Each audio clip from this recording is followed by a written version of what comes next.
지난주에 요단강을 잘 건넌 여호수아 또 이스라엘 백성들에 대한 말씀을 들었습니다. 하나님의 크나큰 역사, 하나님의 어떤 은혜, 응답.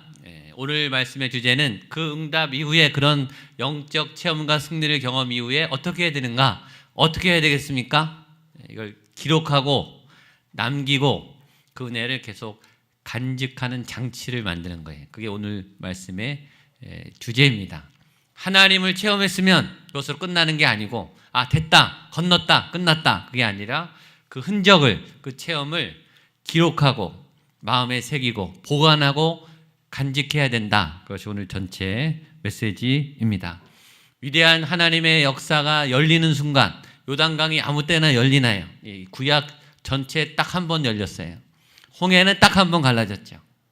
다시는 없을 그건 하나님의 영적인 체험과 사건은 지나가면 그냥 지나가지만 이것을 다시 우리의 영적 자산으로 어떻게 간직하는가. 간직해야 있다가 나오지만 활용을 또 할 수 있습니다. 그런 의미가 있습니다. 오늘 본문을 들어가기 전에 지난주에 있었던 요단강을 건너는 사건이 영적으로 몇 가지 중요한 우리에게 교훈을 남기는 메시지를 생각해 볼 수가 있습니다. 첫 번째, 믿음은 협동이라는 거예요. 요단강을 건너는 사건은 하나님만 역사한 것도 아니고 여호수아만 잘한 것도 아니고 법궤를 맨 제사장만 잘한 것도 아니고 백성들만 잘한 게 아니라 다 같이 잘했어요. 믿음은 협동이에요. 교회 공동체는 협동이에요. 누구 혼자 튀거나 잘한다고 되는 게 아니에요. 마치 정교한 어떤 큰 기계가 정교한 그 모든 기계들이 다 제대로 작동해야 돼요. 나사 하나, 작은 부분 하나만 서도 스톱이에요. 그렇죠? 정교한 제품일수록 아주 작은 제품들이 다 협동하고 다 작동을 해야 절묘하게 움직이듯이 하나님의 역사는 하나님과 리더와 공동체와 상황과 아주 절묘한 우리가 헤아릴 수 없는 수많은 협동과 세밀한 조합들이 이루어져서 일어나가는 협동의 역사입니다. 믿음은 그런 거예요. 나만 잘 믿고 그런 게 아니에요. 한 교회가 건강하게 세워질 때는 한 사람이나 한 부서만 잘해서는 결코 그렇게 되지 않아요. 교회 전체가 모든 부서가 모든 리더가 새 가족에 이르기까지 협동이 돼야 돼요. 가정도 똑같죠. 아버지만 잘해서 가정이 되는 게 아니에요. 어머니만 잘한다고 되는 게 아니에요. 큰아들이 한다고 되는 게 아니에요. 다 같이 해야 건강한 가정이 돼요. 한 사람이라도 어긋나면 한 사람에게도 비극이 생기면 그 가정은 행복하지 않아요. 모두가 같이 협동해야 되죠. 우리가 잘하고 잘 듣고 존경하고 또 부러워하는 세계적으로 유명한 기업을 일으킨 CEO들, 또 유명 인사들, 전 그 얘기 잘 안 하지만 빌 게이츠나 스티브 잡스나 마윈이나 주커버거나 세계적인 기업을 일으킨 분들이 수많은 강연을 하면서 꼭 하는 얘기가 결론이 그거예요. 나는 운이 좋았다는 거예요. 내가 능력이 뛰어나고 내가 이 시대를 잘 뭔가 앞서 나가는 탁월한 뭘로 내가 한 게 아니라 나에겐 운이 있었다라고 얘기합니다. 첫 번째 운은 그런 아이디어가 자기에게 떠올랐다는 거예요. 생각이 아무 때나 아무거나 나나요. 그런 기발한 아이디어, 혁신적인 생각이 떠오른 거예요. 노력한다고 얻어지는 게 아니잖아요. 물론 많이 노력을 했겠죠. 연구를 했겠죠. 그런다고 다 주어지는 건 아니에요. 그런 독특한 아주 특이한 제품과 이런 기법들이 생각이 난 거예요. 두 번째는 그 아이디어를 이룰 수 있는 전문가들이 팀으로 온 거예요. 각계 각 분야에 혼자 할 수 없는 여러 필요한 일꾼들이 무명인 자기한테 모여서 그걸 만들어낸 거죠. 세 번째는 투자를 받은 거예요. 그 무명의 연구팀을 누가 투자를 해줍니까? 뭘 믿고. 수없이 시도하면서 투자를 받은 거. 네 번째는 소비자들의 반응이죠. 아무리 좋은 제품, 이 세상에 좋은 제품이 얼마나 많이 나와요. 혁신적인 기술이 얼마나 많아요. 근데 다 반응하느냐, 다 좋아하느냐 그렇지 않거든요. 그거는 이 몇 사람들이 이렇게 할 수 있는 게 아니라는 거예요. 본인들은 운이라고 말하더라고요. 그런 게 절묘하게 맞아야 뭐가 되는 거예요. 그렇죠? 그거는 누군가 한 개인이나 한 부서나 누가 이렇게 조작할 수 있는 게 아니에요. 요단강 사건, 이 사건 안에는 그냥 여호수아가 말했고 제사장들이 해서 했다 이렇게 말할 수 있는 단순한 사건이 아니라 하나님의 아주 세밀한 치밀한 놀라운 것들이 아주 연합해서 조화롭게 협동이 된 거예요. 여러분의 믿음의 현장에, 여러분의 하나님의 도움 필요한 현장에도 반드시 협동이 필요해요. 혼자서 하시면 안 돼요. 나만 잘하려고 할 때 사고가 나요. 믿음은, 하나님은 공동체로 존재하시고 공동체로 함께하시기 원해요. 협동이라는 부분을 놓치시면 안 됩니다. 두 번째, 요단강 건너는 사건이 끝난 게 아니에요. 요단강은 어찌면은 시작이죠. 가나안 땅을 들어가는 시작이에요. 작은 시작에 불과해요. 그러나 이 시작이 무너졌다면, 안 됐다면 어떻게 됐을까요? 이건 사기가 뚝 떨어지죠. 이건 불가능한 거예요. 가나안 땅 들어가는 거는 불가능한 거예요. 가나안 땅을 얻은 것은 아니지만 가나안 땅을 들어가고 정복하는 최종 결론을 이루는데 핵심적인 역할을 한 것이 요단강 사건이고, 이것이 승기를 줬어요. 승기가 뭐죠? 이긴다는 확신, 신념, 이길 수 있다, 그 땅에 간다. 이건 굉장히 중요한 거예요. 자신감, 믿음, 확신. 내가 이긴다라고 시작하는 사람과 내가 이길까라고 시작하는 사람은 달라요. 나 질 것 같은데 이런 사람은 다르죠. 내가 어떻게 시작하느냐. 오늘 예배에 하나님이 내게 응답을 주실까? 그런 분들은 예배 오기 전부터 벌써 은혜를 받아요. 아무 기대가 없이 오는 분하고 다르다고요. 믿음은 첫 출발에 작은 시작은 그렇게 굉장히 중요해요. 여호수아와 이스라엘 백성들은 건널 수 있다고 믿었고, 요단강을 갈라지게 할 거라고 믿었고, 실제 그 일은 일어났고, 그 일을 통해서 요단강을 건넜으니 가나안 땅도 하나님이 주시겠구나라는 확신을 얻게 됐어요. 여러분, 작은 어떤 단서들이 우리에게 믿음의 확신을 줘요. 하나님이 그런 흔적들을 여러분에게 이렇게 열어놓으세요. 어떤 믿음의 징검다리, 근데 그건 숨어 있어요, 여러분. 보물찾기라는 말 잘하죠? 보물을 찾으셔야 돼요. 오늘 예배에도 그런 단서들이 분명히 숨어 있어요. 이번 주 여러분들이 어떤 결정과 어떤 상황을 나갈 때 단서들이 숨어 있다고 해요. 그것을 가지고 믿음의 확신으로 넘어가는 징검다리를 건널 수 있는 체험을 하게 되기를 축복합니다. 세 번째, 요단강 건너는 이 사건은 이런 질문을 하죠. 쉬웠는가 어려웠는가? 쉽고도 어려웠어요. 그게 하나님의 역사의 특징이에요. 안 갈라질 때는 너무 어려워요. 1m가 넘는, 깊이가 3m, 4m가 되는 아주 휘몰아치는 가장 물살이 센 요단강을 200만 명이 건너야 된다. 그건 불가능하죠. 터널이 있는 것도 아니고, 다리가 있는 것도 아니고, 배가 있는 것도 아니고, 어떤 방법이 없어요. 근데 건너야 돼요. 불가능하죠. 그런데 제사장들이 요단강에 발을 대자마자 스르르 갈라졌어요. 너무 쉽게 갈라졌어요. 이것이 하나님과 우리의 차이죠. 우리가 볼 때는 막혔고 불가능하고 못하는데, 하나님이 하시면 너무 쉽게 돼요. 예수님이 사흘이 된 죽은 나사로를 어떻게 살렸냐면, 일단 돌문 열어놔. 돌문도 주님이 안 열고 니네가 열어. 그래서 열게 한 다음에 딱 한마디 했어요. 나사로야, 나와라. 무슨 꽹과리를 울리고 통성기도를 하고 막 으라차차차 이런 걸 하지 않고, 그냥 나사로야, 나와라. 그러면 살아난 거예요. 회당장 야이로의 딸을 예수님이 아이야 일어나라 한마디에 살아났다니까요. 기적은 순식간에 너무 쉽게.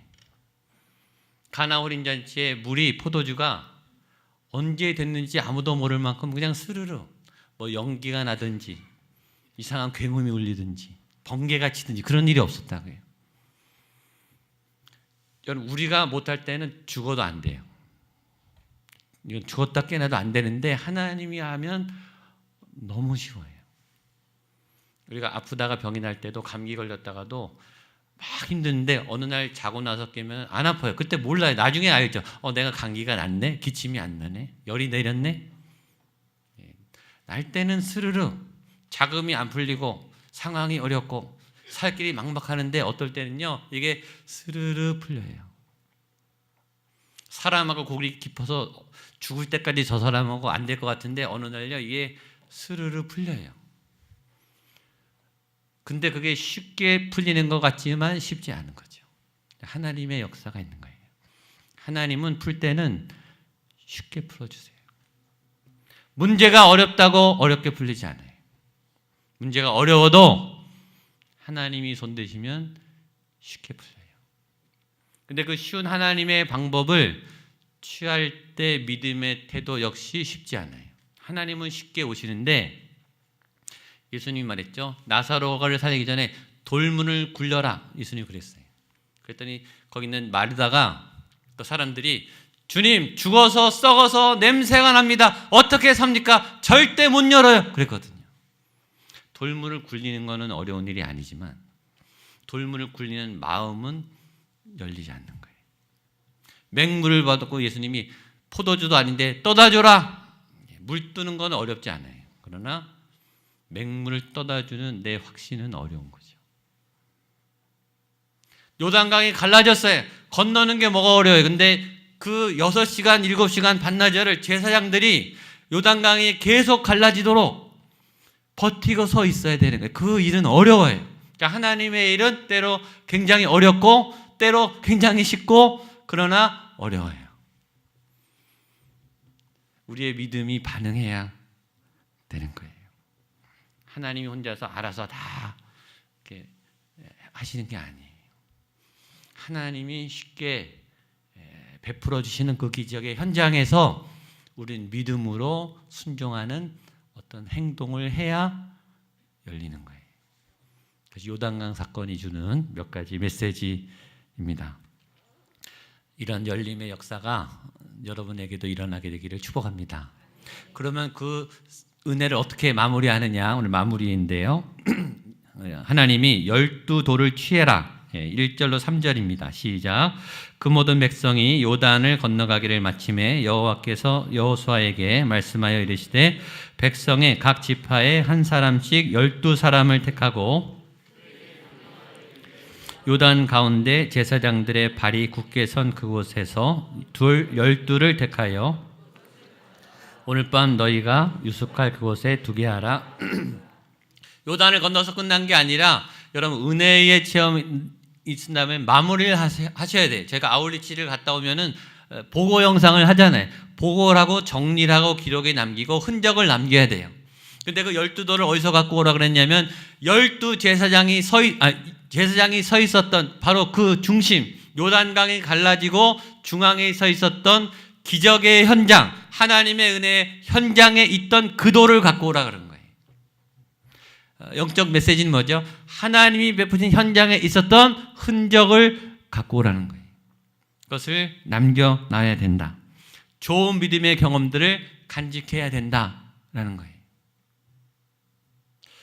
가끔 교회 오랜만에 오고 교회 떠났다가 이렇게 교회 오고 죄를 많이 졌다가 회개할 게 오시는 분들이 기둥 뒤에 잘 앉으세요.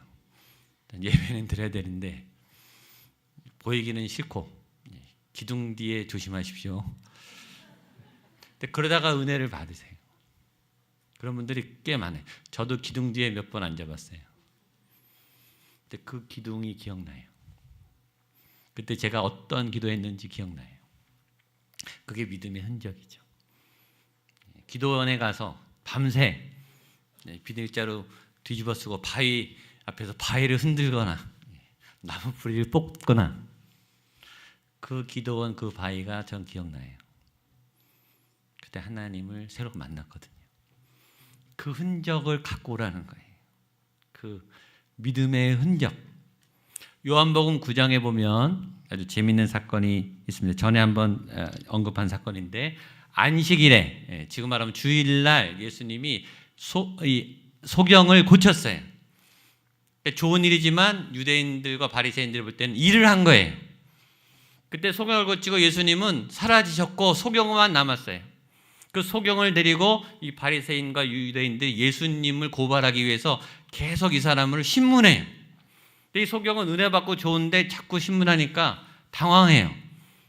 그 대답을 잘 못해. 예수님을 잘 모르니까. 근데 이 바리새인들이 이 사람 이용해서 예수님을 고발하려고 막 하다가 이 소경이 대답을 잘 못하니까 막 테러를 하고 욕을 하고 이제 쫓아냈어요. 근데 예수님이 어디로 간 게 아니라 다른 데서 그걸 보고 계셨어요. 보고 계셨다가 쫓겨나고 엉망진창에 대해서 버려진 다음에 이 소경을 찾아와서 질문을 하세요. 그 질문이 요한복음 9장 35절입니다. 같이 읽어보겠습니다. 시작. 예수께서 그들이 그 사람을 쫓아냈다는 말을 들으셨더니 그를 만나사 이르시되 내가 인자를 믿느냐. 왜 예수님이 어려울 때 와서 도와주시지 않고, 그렇죠? 충분히 와서 예수님이 방어해 주시고 막아 주셔야죠. 지금 어려움을 당하는 불쌍한 약자가 있는데 예수님이 가만히 놔뒀어요. 쫓겨날 때까지. 그리고 쫓겨난 다음에 찾아와서 이렇게 질문합니다. 내가 인자를 믿느냐? 네가 나를 믿느냐? 네가 나를 그리스도로 구세주로 믿느냐? 라고 물어봐요. 이 질문을 통해서 우리는 예수님이 왜 이 사람을 놔뒀는지를 배우죠. 왜 놔뒀죠? 이 사람이 체험한 이 기적, 소경이 눈을 뜨는 기적이 육체적인 사건이 아니라 영적인 사건, 내 체험, 내 믿음의 체험이 되도록 그 어려운 현장에서 씨름하면서 믿음의 맷집을 키우면서 내 믿음을 일으킬 수 있는 시간을 준 거예요. 자기를 변호하고 설명하면서 물론 잘못해서 한계에 이르러서 쫓겨났지만 그 기적의 체험의 사건이 이 소경의 영적인 자원이 되도록 그 시련과 고난을 통해서 쌓아가도록. 그리고 예수님이 말하죠. 네가 나를 구세주로 믿느냐. 그때 소경이 네 믿습니다 라고 구원을 받습니다. 믿음은 내 거예요. 내 믿음이 중요한 거예요. 여러분, 옆 사람이 신앙생활이 좋은 거, 은혜 받는 거 좋은 일이죠. 근데 옆 사람은 은혜 받는데 나는 못 받는단 말이에요. 가족이 신앙이 좋으면 뭐예요? 교회가 좋은 교회 다니면 뭐 하겠어요? 내 믿음은 없는데 믿음은 각자예요. 각자. 개인 것입니다. 지금 요단강을 건넜어요. 이 체험은 다 했어요. 그러나 이 요단강의 체험을 내 믿음이 성장하고 하나님의 살아계심을 믿는 확신의 믿음의 자원으로 간직하는 사람들은 많지 않기 때문에 하나님이 그 돌을 갖고 와서 그걸 너희 마음에 믿음의 표적으로 삼아라. 증거를 확보해라. 믿음의 정리를 내라. 라고 말씀하시는 거예요. 그래서 요단의 강을 취합니다. 우리 4절로 7절까지 보겠습니다. 시작. 이스라엘 자손 중에서 각 지파에서 한 사람씩 준비한 그 12사람을 불러 그들에게 이르되 요단 가운데로 들어가 너희 하나님 여호와의 궤 앞으로 가서 이스라엘 자손들의 지파 수대로 각기 돌 한 개씩 가져다가 어깨에 매라. 이것이 너희 중에 표징이 되리라. 후일에 너희 자손들이 물어 이르되 이 돌들은 무슨 뜻이냐 하거든 그들에게 이르기를 요단 물이 여호와의 언약궤 앞에서 끊어졌나니 곧 언약궤가 요단을 건널 때 요단 물이 끊어졌으므로 이스라엘 자손에게 영원한 기념이 되리라 하라 하니라. 아멘. 12지파에게 돌 한 개씩 12개를 다 갖고 오라 그랬어요. 12지파는 12지파의 대표가 가서 갖고 왔지만 대표니까 12지파 전체를 이스라엘 백성 전체를 상징하고 12지파와 이스라엘을 대변하는 오늘의 적용은 예수님을 믿는 우리 모든 믿음의 백성들이에요. 그러니까 다 그걸 취해야 된다는 거예요. 건넌 사람은 누구나 예외 없이 그 돌을 갖고서 나와야 되는 거예요. 그 12돌이 내 믿음의 기념비가 되는 거죠. 하나님이 기념하라고 한 데는 두 가지 의미가 있다고 해서 하나는 기념이에요. 기억 회상, 광복절을 하고 제헌절을 지키고 생일을 지킬 때 기억하죠. 기억해요. 죽은 사람, 돌아가신 분은 생일을 지키지 않아요. 기일을 지켜요. 생일을 지키는 이유는 두 가지. 하나는 내가 태어난 것을 기념하고 두 번째는 내가 지금 살아있는 것을 재생하는 거예요. 요단강 사건을 기념하라고 돌을 갖고 온 지금 첫 번째는 이런 기적이 있었다. 옛날에 하나님 우리 조상의 요단을 갈라주셨다라고 기억하는 게 첫 번째 이유고, 두 번째는 그 요단강을 갈라준 하나님은 지금도 살아계셔서 나의 요단강을 지금도 가르신다. 그게 재생이죠. 우리가 성만찬을 하면서 예수의 피가 그 2000년 전에 제자들과 온 인류의 죄를 씻으셨듯이 이 피를 내가 지금 마시면, 이 떡을 내가 먹으면 이 떡과 잔이 지금 내 몸 안에 들어와서 재생이 돼서 지금 내 몸이 새로워지는 거예요. 그게 기념의 의미예요. 그냥 단순히 추억으로 잠기는 게 아니에요. 하나님의 기념은 지금도 가능한 것을 믿는 거예요. 그러므로 오늘 우리의 요단강도 갈라질 줄로 믿습니다. 그래서 갖고 오시라는 거예요. 그리고 이스라엘은 순종합니다. 8절로 9절 시작. 이스라엘 자손들이 언대로 행하되 여호와께서 여호수아에게 이르신 대로 이스라엘 자손들의 지파의 수를 따라 요단 가운데서 돌 12를 택하여 자기들이 유숙한 곳으로 가져다가 거기에 두었더라. 여호수아가 또 요단 가운데 곧 언약궤를 맨 제사장들의 발이 선 곳에 돌 12를 세웠더니 오늘까지 거기에 있더라. 아멘. 이 말을 한마디로 요약하면 하나님이 말했고 순종했더라 이거예요. 하나님이 말하면 순종했더라. 쉽죠? 순종은 쉬운데 순종을 잘 안 해요. 순종해야 되는 건 알지만 하나님이 말씀했고 말씀한 대로 하면 되잖아요. 그게 어렵죠. 하나님이 말했고 여호수아가 전달했고 백성들은 준행했고, 백성들은 준행하면 무슨 일이 일어나는가? 기적이 일어나요. 역사가 일어나죠. 그리고 역사에 기록돼요. 하나님의 역사에 기록돼요. 그리고 그 역사는 지금 재생돼서 다른 일을 도미노처럼 또 무너뜨려요. 오늘 여러분에게 이 역사가 도미노처럼 일어날 줄로 믿습니다. 요단강이 갈라지는 건 아니에요. 여러분에게 있는 다른 요단강이 갈라지는 거예요. 그래서 간증은 중요한 거예요. 그 사람이 일어나는 일이 여러분에게 일어나진 않아요. 똑같은 현장이, 그러나 다르게 일어나죠. 여러분에게는 새롭게, 그리고 이게 도미노처럼 번져가는 거예요. 그게 살아있는 교회의 특징이에요. 그래서 간증이 다 다른 간증이 나오는 거예요. 다 다른 새로운 하나님의 역사가 나오는 거예요. 그게 살아있는 교회가 진짜 주님의 교회예요. 그리고 그 간증을 가지고 다음 주에 오셔서 찬양하고 무너진 것을 회개하고 다시 힘을 얻고 나가는 게 교회예요. 자, 여기 10절과 11절 말씀 보겠습니다. 시작. 또 여호와께서 여호수아에게 명령하사 백성에게 곧 모세가 여호수아에게 명령한 일이 다 마치기까지 궤를 맨 제사장들이 요단 가운데 서 있고 백성은 속히 11절 모든 백성이 건너기를 마친 후에 여호와의 궤와 제사장들이 백성의 목전에서 건넜으며, 이것은 지난주에 있었던 본문인데 반복이 됐습니다. 왜 반복됐냐면 중요하기 때문에. 누가 중요하냐면 제사장들, 궤를 맨 제사장들의 역할이 중요하기 때문에 반복한 거예요.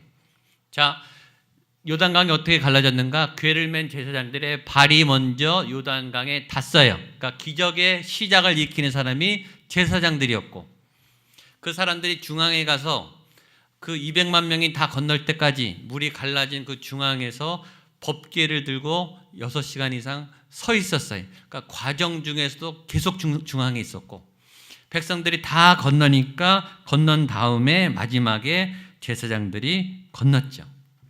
자, 리더는 시작하게 하는 사람, 과정 중에 지켜주고 버텨주는 사람, 그리고 끝까지 다 한 다음에 마무리하는 사람, 맨 마지막에 건너는 사람이에요. 그게 리더예요. 그런데 11절에 보면 이렇게 되어 있습니다. 백성의 목전에서 건넜다. 그걸 백성들이 다 보고 있었다는 거예요. 리더는 보여져요. 어쩔 수 없어요. 자, 처음에 물이 안 갈라졌을 때 제사장들이 궤를 메고 강에 들어갔어요. 다 봤을까요?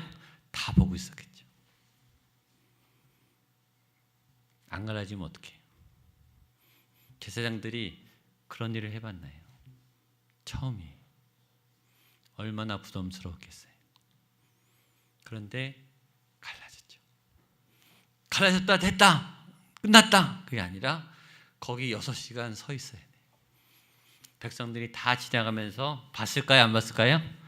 다 보죠. 이 사람들이 6시간 동안 정말 꼼짝 않고 이렇게 딱 서 있었겠습니까? 흔들렸겠죠. 눈도 감았겠죠. 땀이 송글송글 맺혔겠죠. 다리에 쥐도 났겠죠. 비틀거렸겠죠. 그걸 다 본 거예요. 리더가 어떻게 늘 잘합니까? 어떻게 항상 옳아요? 리더는 실수하는 것도 보여줘야 돼요. 어쩔 수 없어요. 근데 공동체는 얄밉게 잘할 때는 가만히 있다가 실수하면 뭐라 그래. 잘할 때는 가만히 있다가 잘못하면 난리를 쳐요. 난리를. 그래서 이제 안 해요. 나 리더 안 해. 그러니까 리더가 힘든 거예요. 리더는 그렇게 다 하고 욕만 먹어요. 나중에 사람들이 안 좋은 것만 또 기억해요. 또 성숙하지 않은 리더들은 그거를 다 본, 그리고 마지막에 제사장들이 마지막에 나오는 것까지 다 보고 있는 거예요. 그러니까 리더는 부담스러워요. 죽을 만큼 그렇게 일을 해놓고 사람들이 다 보고 말들은 또 얼마나 많은지요. 그러나 그걸 알고 그 일을 하는 사람들이 리더예요. 그래서 리더는 중요해요. 그런 리더를 하나님이 어떻게 하는가? 마지막 결과 오늘 이 열매가 여러분에게 다 나타날 줄로 믿습니다. 14절입니다. 시작. 그날에 여호와께서 모든 이스라엘의 목전에서 여호수아를 크게 하심에 그가 생존한 날 동안에 두려워하여 모세를 두려워하던 것 같이 하였더라. 아멘. 한번 따라해주세요. 그날에 여호와께서 여호수아를 크게 하심에 그날에 여호와께서 여호수아를 크게 하심에 아멘. 그러면 사람들은 놀려도 하나님은 높여주세요. 우리의 문제는 하나님이 잘 안 높여지니까 내가 올라가려고 그래. 내가 좀 힘을 좀 갖고 내가 더 올라가고 싶어요. 그러니까 안 올라가지는 거예요. 내가 올라가려고 하니까. 그리고 올라가도 올라가면 사고가 나요. 내가 올라갔으니까. 그리고 나를 안 올리면 막 화가 나서 막 말해요. 이거 내가 한 건데. 이거 내가 희생한 건데 왜 나를 안 알아주고 왜 나를 안 높여? 그러니까 못 올라가죠. 그걸 참아야 되는데 여호수아는 높일 마음이 없어요. 여호수아는 뭘 잘했냐면 순종을 잘했어요. 여호수아는 능력이 없지만 순종을 잘한다고 했죠. 우리는 순종하면 우리가 무릎 꿇으면 하나님이 높여주시죠. 하나님이 크게 높여주세요. 그러나 그 전까지는 기다리세요. 하나님 높아지고 싶은데 내가 높아지지 않게 해 주옵소서. 높아지고 싶은 이 욕구를 다스려 주옵소서. 하나님이 나를 세워 주옵소서. 그렇게 세워져야 안전한 거예요. 하나님의 사람들은 그렇게 세워져요. 그리고 하나님은 반드시 그런 사람들을 반드시 높이세요. 여러분들이 한 분도 빠짐없이 하나님이 크게 세우시는, 크게 자랑하시는, 얘가 했어. 얘가 내 아들이야. 얘가 내가 세운 믿음의 딸이야. 하나님이 자랑하고 기뻐하는 믿음의 사람들 되시기를 축복합니다. 아멘. 기도하겠습니다. 하나님, 그런 하나님이 세우시는 하나님의 흔적을 마음에 새기는 하나님의 쉽고도 어려운 믿음에 반응하고 순종하는, 그래서 하나님이 기뻐하시는, 하나님이 영광 받으시는 믿음의 사람 되게 하여 주시옵소서. 그런 요단의 역사가 오늘 내 삶에도 전혀 새로운 현장에서 하나님의 은혜와 나의 믿음으로 일어날 줄로 믿습니다. 주님, 그런 놀라운 은혜가 내 삶에 일어나게 하여 주시옵소서. 예수님의 이름으로 기도하옵나이다. 아멘. 함께 일어나셔서 내는 주의 영광을 보내 찬송하시겠습니다.